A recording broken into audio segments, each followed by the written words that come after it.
selamat pagi pemirsa. Berita Padang hadir kembali hari ini bersama saya Adini dan sejumlah informasi telah kami siapkan untuk Anda. Berikut selengkapnya.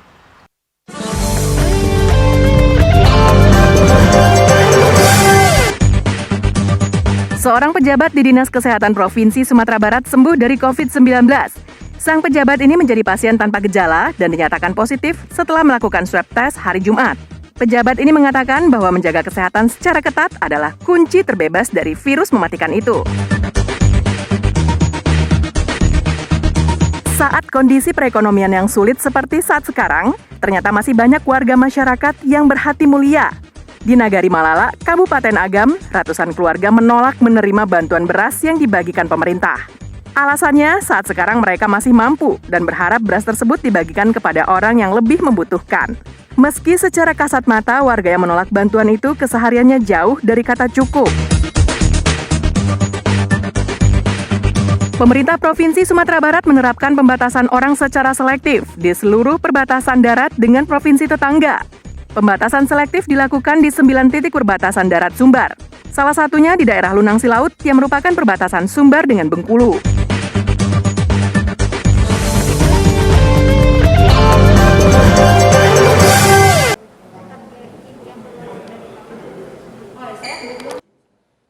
Dr. Lila Yanuar Mars adalah seorang kepala bidang sumber daya kesehatan pada kantor Dinas Kesehatan Provinsi Sumatera Barat. Usai menjalankan tugas dari Jakarta, pertengahan Maret lalu, ibu dokter ini melakukan swab test dan memeriksakan diri untuk mengetahui kondisi kesehatannya. Hasilnya sangat mengejutkan karena dinyatakan positif terjangkit COVID-19. Pejabat yang juga dokter umum ini sempat down mengetahuinya.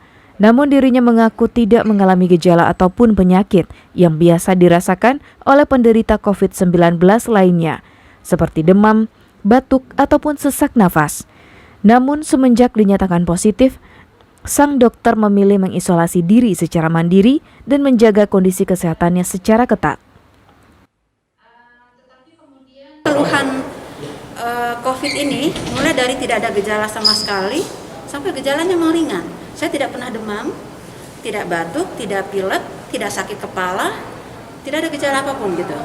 Yang pertama, saya mengendalikan perasaan dulu ya, harus punya rasa senang, optimis, lalu biasa-biasa saja. Jadi jangan ada yang memperlakukan, aduh bagaimana kasihan ya, jangan begitu ya, biasa saja.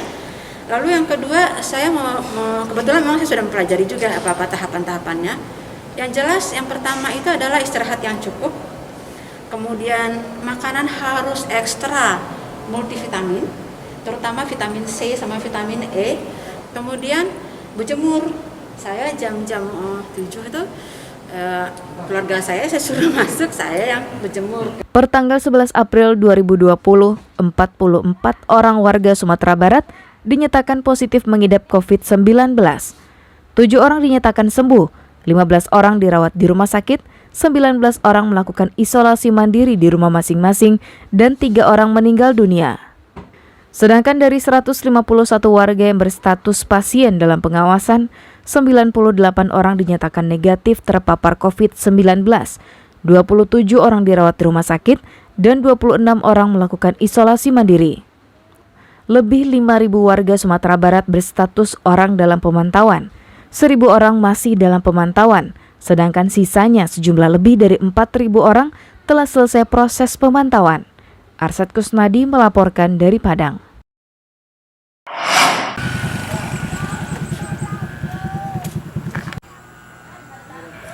Sikap warga Kanagarian Malala Utara, Kecamatan Malala, Kabupaten Agam memang layak dicontoh.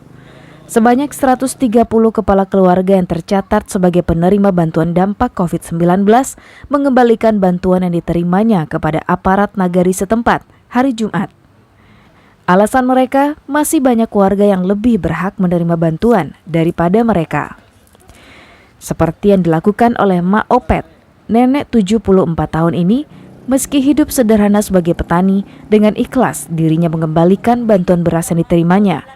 Ibu 2 anak yang sudah berumah tangga ini meminta petugas untuk menyerahkan beras yang diperuntukkan bagi dirinya, diberikan kepada warga masyarakat yang lebih membutuhkan, karena saat ini banyak warga yang tak bisa bekerja karena dampak COVID-19. Kalau dia mak lagi balik, makan untuk mak makan lagi. 2 bulan makan lagi jadi kata. Mak ikhlas? Ikhlas. Kau orang yang membutuhkan sebab dia mak lagi. Tu ikhlas. Tak bayang dia mak tu. Kau orang nambah anak-anak kita, nama orang kini kau nanti takut-takut mau penyakit tu ya. Corona ya mak ya? Ya. Nambah kita banyak anak bau tahun tak bisa keluar. Tak bayang dia mak tu. Dia tua kepalui namanya ya martoi. Oleh aparat Nagari, beras bantuan yang dikembalikan oleh warga didistribusikan lagi dengan membagi beras 10 kg menjadi 5 kg agar warga yang membutuhkan lebih banyak menerimanya.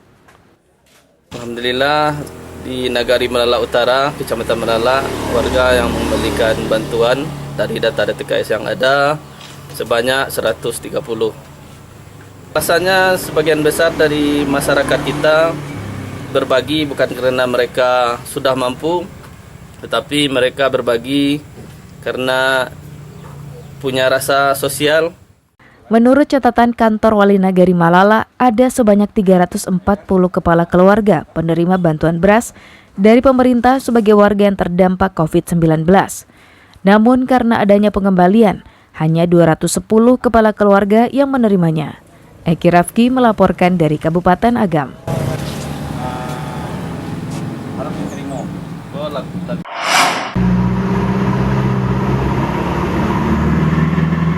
Dalam kunjungan ke posko perbatasan Bengkulu, Sumatera Barat di Lunang Silaut, pesisir selatan Sabtu siang, Wakil Gubernur memberi arahan kepada petugas posko tentang kewajiban yang harus dilakukan oleh para pendatang, terutama mengisi formulir. Salah, harusnya dia ngisi ini, dia harus bersedia 14 hari, dia ini dari Depok di daerah terjangkit. Ini orang harus dicari, nih, tetap ini. Makanya dia harus mengisi yang ini ya. Ini pernyataan dia, pasti banyak yang nggak mau, itu dipaksa di sini, harus paksa. Dalam formulir tersebut, pendatang harus mengisi alamat tujuannya di Sumatera Barat, daerah asal, serta suhu tubuhnya. Tak hanya itu, sesampainya di daerah tujuan, para pendatang tersebut harus melakukan isolasi mandiri selama 14 hari. Dan dari lapangan nanti apabila ditemukan seseorang datang dari daerah terjangkit, mungkin sudah tahu semua Pulau Jawa kena. Kalau mereka masuk ke sini dan menginap di sini, mereka harus diisolasi 14 hari. Dan masyarakat kita harus mau dan tidak ada yang tidak mau. Keluarganya harus berusaha. Mereka masuk kamar tersendiri. Pertanggal 12 April 2020, 44 orang warga Sumatera Barat dinyatakan positif mengidap COVID-19. 7 orang dinyatakan sembuh, 15 orang dirawat di rumah sakit. 19 orang melakukan isolasi mandiri di rumah masing-masing dan 3 orang meninggal dunia. Alfi melaporkan dari pesisir selatan.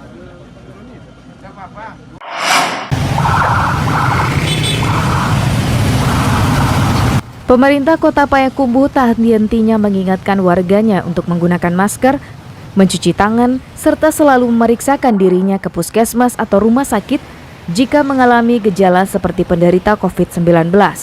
Seperti yang dilakukan Forkopimda setempat pada Sabtu siang, mereka konvoi keliling kota sambil mensosialisasikan gerakan di rumah saja. Dalam konvoi tersebut, Wali Kota Payakumbuh mengajak warganya untuk tetap mematuhi aturan menjaga jarak dengan sesama, menjaga kesehatan, tidak berkumpul-kumpul, dan selalu mengenakan masker saat keluar rumah. Himbauan tersebut disampaikan oleh Wali Kota melalui pengeras suara yang dipasang di kendaraan yang ditumpangi orang nomor 1 di Kota Payakumbuh itu. Tak hanya itu, di sejumlah lokasi strategis, petugas memasang spanduk yang mengingatkan warga untuk selalu mengenakan masker, yang bertujuan untuk memutus mata rantai penyebaran COVID-19. Tadi kegiatannya patroli dalam rangka memutus penyebaran COVID. Jadi Forkopimda itu bergerak ke seluruh wilayah Kota Payakumbuh sambil membagikan masker kepada masyarakat di pinggir jalan yang tidak pakai masker. Personil yang terlibat Forkopimda itu tuh Wali Kota, Wakil Wali Kota, Dandim, Kapolres, Kejaksaan, tambah anggota Polri, anggota TNI, ilmuwan SPP sekitar 200 orang. Hingga Minggu 12 April 2020, Kota Payakumbuh masih zero COVID-19. Namun demikian, 63 orang warganya berstatus orang dalam pemantauan.